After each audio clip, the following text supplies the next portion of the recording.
Assalamualaikum warahmatullahi wabarakatuh. Pada kesempatan ini, mari kita mulai dengan bacaan basmalah, ya, dan insya Allah melanjutkan materi mengenai sumber ajaran Islam tentang ijtihad. Melanjutkan materi ijtihad yang pertama. Kita mulai dengan metode ijtihad, ya. Materi selanjutnya tentang metode ijtihad. Sebelum berbicara tentang metode ijtihad, pada bagian pertama sempat disinggung tentang syarat-syarat mujtahid, ya. Nah, maka pada saat ini kita sampaikan syarat-syarat mujtahid, ya. Jadi seorang mujtahid itu orang yang berijtihad harus memiliki syarat-syarat tertentu, ya. Kenapa? Karena ijtihad itu kan nanti akan dipatwakan, ya, dan yang akan melaksanakannya bukan hanya si mujtahid itu sendiri, akan tetapi kaum muslimin secara umum. Nah, yang pertama syarat mujtahid itu adalah menguasai ilmu Al-Quran dan Al-Hadis. Ya, ini menjadi sangat penting, ya, karena Al-Quran sebagai sumber hukum, sebagai sumber ajaran pertama, dan juga Al-Hadis sebagai sumber ajaran, sumber hukum di dalam Islam yang kedua setelah Al-Quran. Oleh karena itu, seorang mujtahid harus menguasai ilmu-ilmu Al-Quran dan ilmu-ilmu hadis. Yang kedua, ya, mujtahid itu harus menguasai ilmu dan kaidah-kaidah bahasa Arab. Kenapa? Karena Al-Quran dan Al-Hadis ada dalam bahasa Arab. Ya, jadi tidak terlepas pengkajian terhadap Al-Quran, pengkajian terhadap hadis, pengkajian terhadap makna-makna Al-Quran, makna-makna Al-Hadis tidak terlepas dari kaidah-kaidah bahasa Arab. Oleh karena itu, seorang mujtahid harus menguasai ilmu dan kaidah-kaidah bahasa Arab. Yang ketiga, menguasai ilmu usul dan ilmu fikih. Ya, ini menjadi sangat penting karena ini menyangkut persoalan metodologi, ya. Metodologi di dalam berijtihad itu ilmu usul dan ilmu fikihnya, ya. Jadi fikih itu sebagai hasil kajian dari usul atau hasil kajian dari ijtihad fikih. Nah, oleh karena itu, ya, seorang mujtahid harus menguasai ilmu usul dan ilmu fikih. Dan yang keempat, seorang mujtahid harus menguasai ilmu-ilmu pendukung untuk wilayah ijtihad tertentu. Misalnya, ya, ijtihad dalam persoalan kedokteran dan kesehatan. Maka seorang mujtahid juga harus menguasai ilmu kedokteran dan kesehatan. Bagaimana kalau sekarang dalam konteks zaman sekarang? Kan seorang ulama ya kurang paham tentang ilmu kedokteran dan kesehatan. Maka dalam ijtihadnya harus menyertakan ilmuwan, ya, ilmuwan dalam wilayah ilmu tertentu.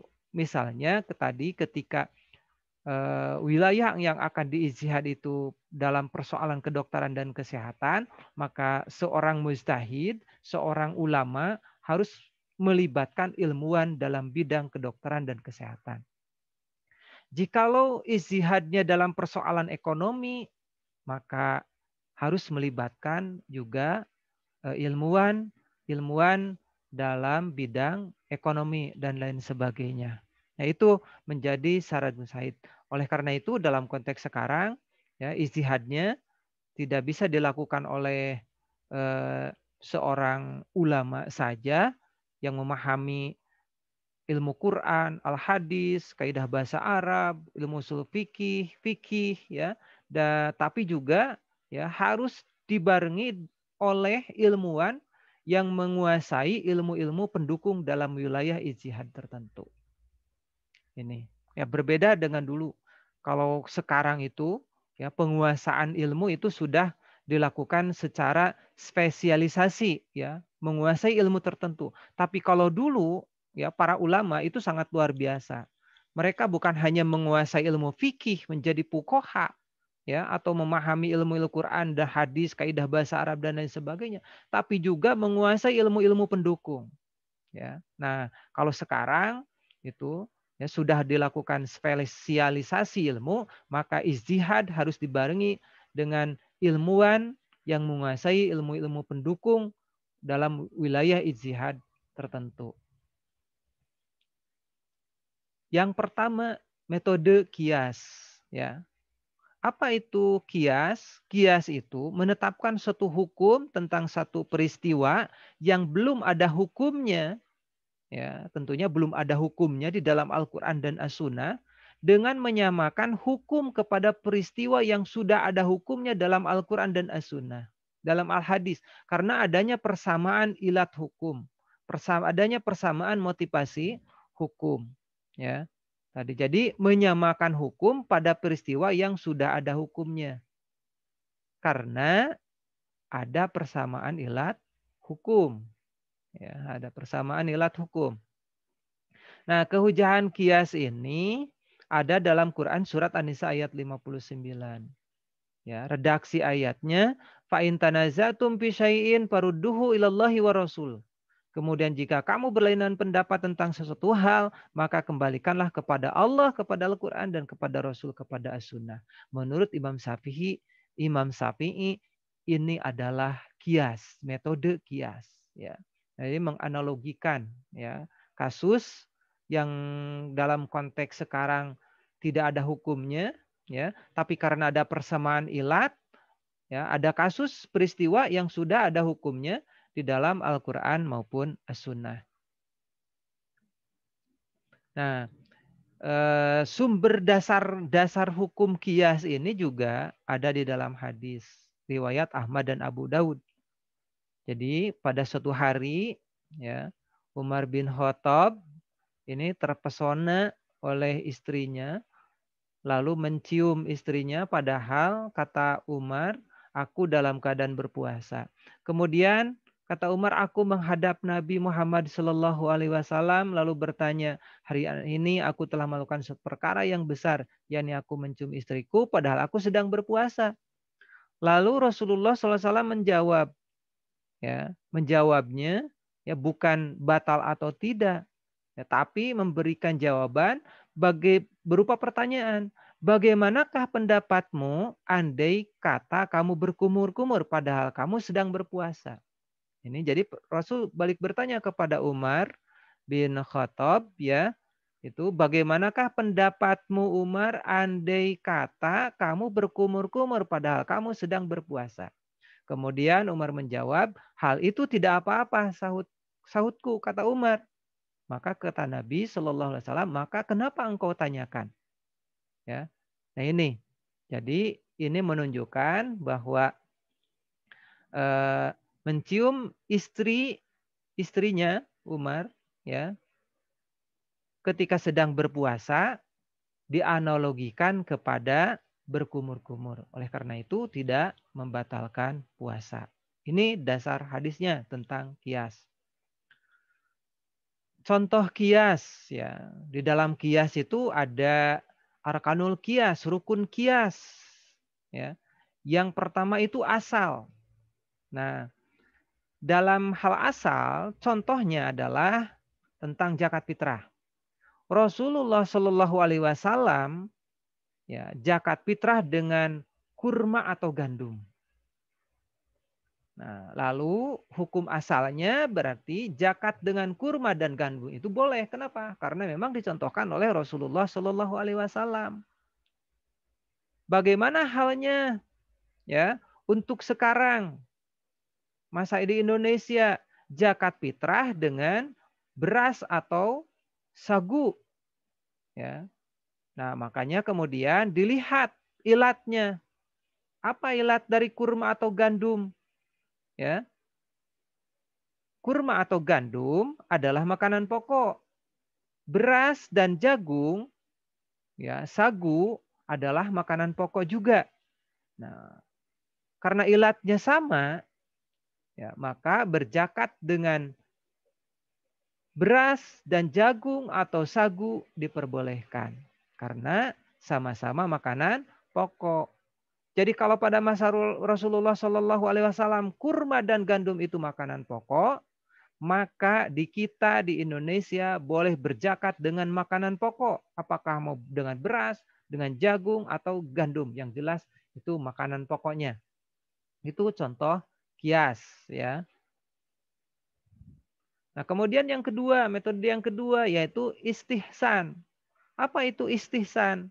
Istihsan itu didefinisikan ya dengan meninggalkan metode kias, kias jali, ya, dan mengamalkan metode yang lebih kuat, yaitu kias khofi menurut ulama Hanafiyah, karena adanya dalil yang menghendaki serta lebih sesuai dengan kemaslahatan umat manusia. Jadi kalau menggunakan beralih dari kias jali tadi ya, kias dalam konteks Imam Syafi'i, Syafi'inya beralih kepada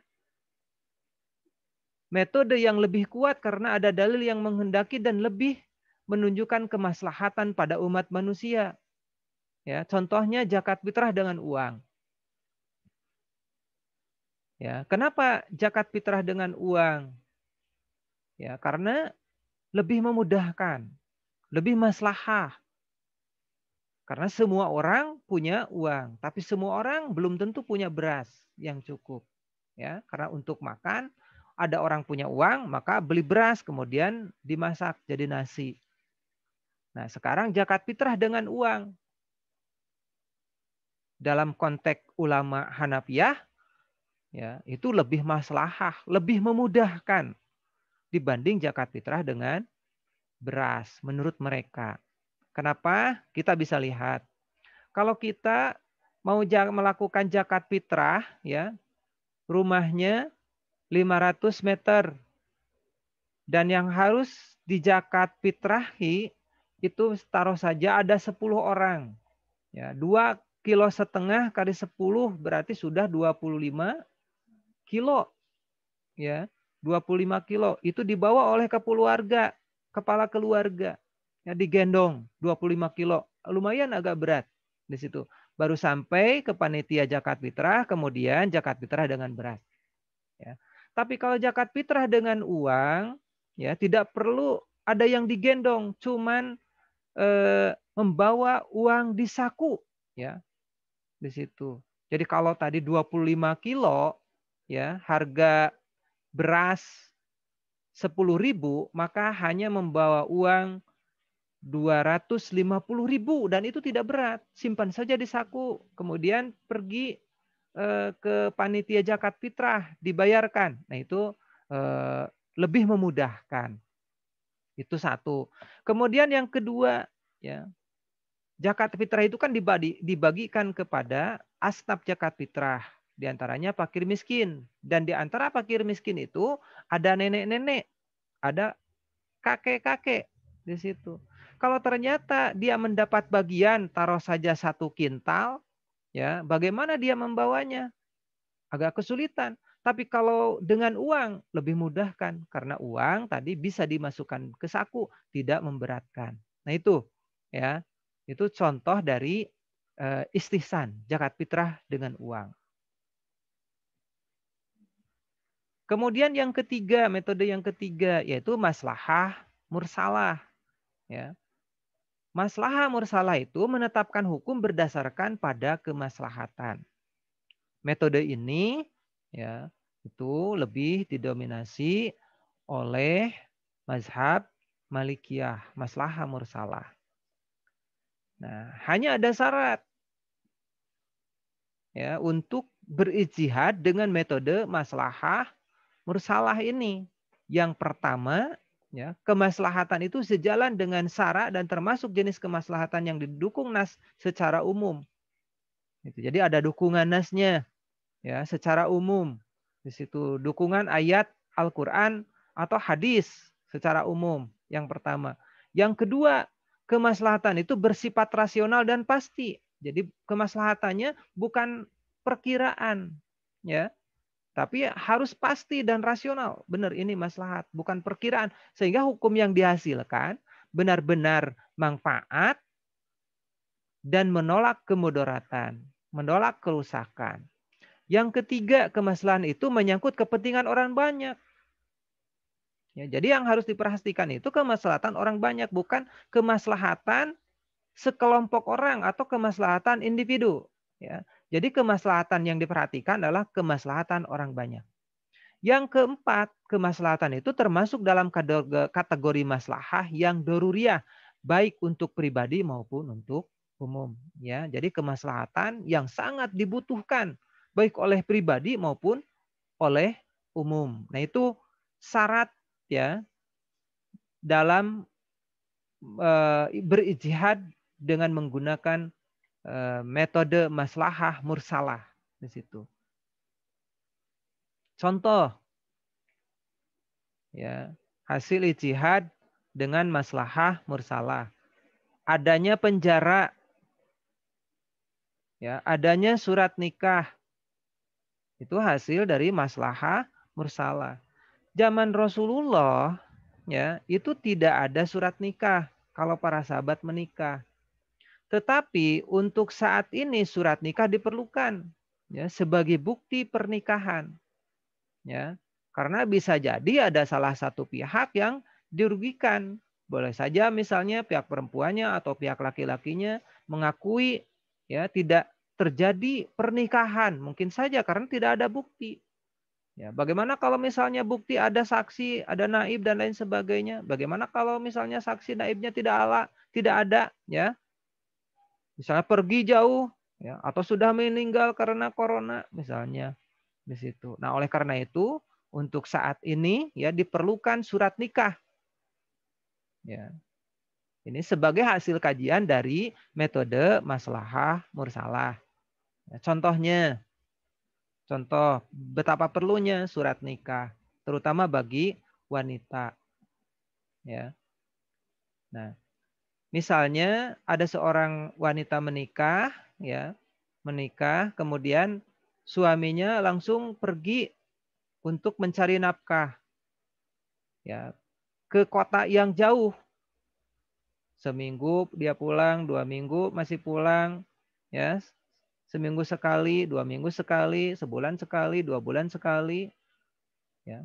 3 bulan sekali masih pulang. Tapi ternyata lama kelamaan tidak pulang-pulang di situ ya. Sementara istrinya membutuhkan nafkah lahir dan batin. Dan sepanjang terikat oleh pernikahan, maka tidak boleh si istri itu menikah dengan orang lain, dengan laki-laki lain. Ya, harus ada dulu ya cerai dari suami yang pertama. Maksa tidak bisa di situ. Nah, kemudian di sini kalau ternyata suaminya tidak pulang-pulang, ya, tidak bertanggung jawab, maka si istri kemudian datang ke pengadilan dengan membawa bukti pernikahan yaitu surat nikah gitu kan seperti itu ya. Dan ini bisa digugat suaminya. Itu pentingnya. Makanya nikah siri itu nikah tanpa surat nikah yaitu bisa merugikan pihak perempuan. Itu jadi maslahah mursalah ya. Contohnya. Kemudian yang selanjutnya metode azariah atau azaroi ya. Ada dua, ada saddu jariah, ada fatu jariah. Saddu jariah itu menutup jalan melakukan sesuatu yang membawa kepada sesuatu yang dilarang karena mengandung kemadaratan.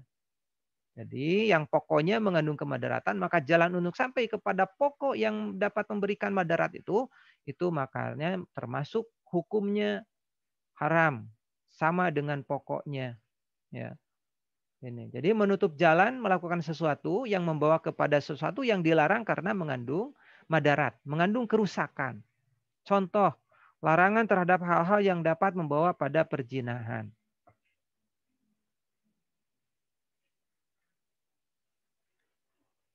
Nah, di dalam Quran surat Al-Isra ayat 32 disebutkan wala taqrabu zina innahu kana fahisyata wa sa'a sabila. Dan janganlah kamu mendekati zina, sesungguhnya zina itu adalah suatu perbuatan yang keji dan suatu jalan yang buruk. Ini ya. Berarti Quran surat Al-Isra ayat 32 ini ya melarang zina. Di situ. Oleh karena itu zina itu adalah haram. Dan zina itu termasuk hukuman hudud. Ya, hukuman yang bentuk jenis jumlahnya sudah ditentukan Allah dan Rasulnya. Jikalau ada orang belum nikah berzina maka dicambuk ya 100 kali cambukan. Sedangkan kalau sudah nikah itu dalam hukum Islam itu dirajam sampai mati. Oleh karena itu zina itu adalah haram hukumnya. Nah, kemudian bagaimana sadu jariah? Sad itu menutup, jariah itu jalan. Jadi menutup jalan untuk sampai kepada zina. Oleh karena itu, misalnya ya, berduaan di tempat sepi, khalwat, laki-laki dengan wanita yang bukan mahram ya. Di situ hukumnya sama dengan zina. Jadi haram hukumnya. Ya, jadi artinya berduaan laki-laki dengan perempuan di tempat sepi, yang laki-laki dan perempuan itu ya halal untuk dinikahi di situ, maka hukumnya sama dengan zina yaitu haram. Jadi berduaan di tempat sepi itu laki-laki dan wanita ya hukumnya haram. Kenapa? Karena itu menjadi jalan untuk sampai kepada zina.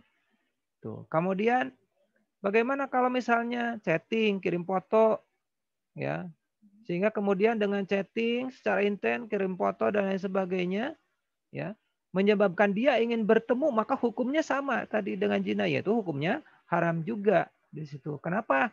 Di situ karena ini sebagai tindakan preventif, ya.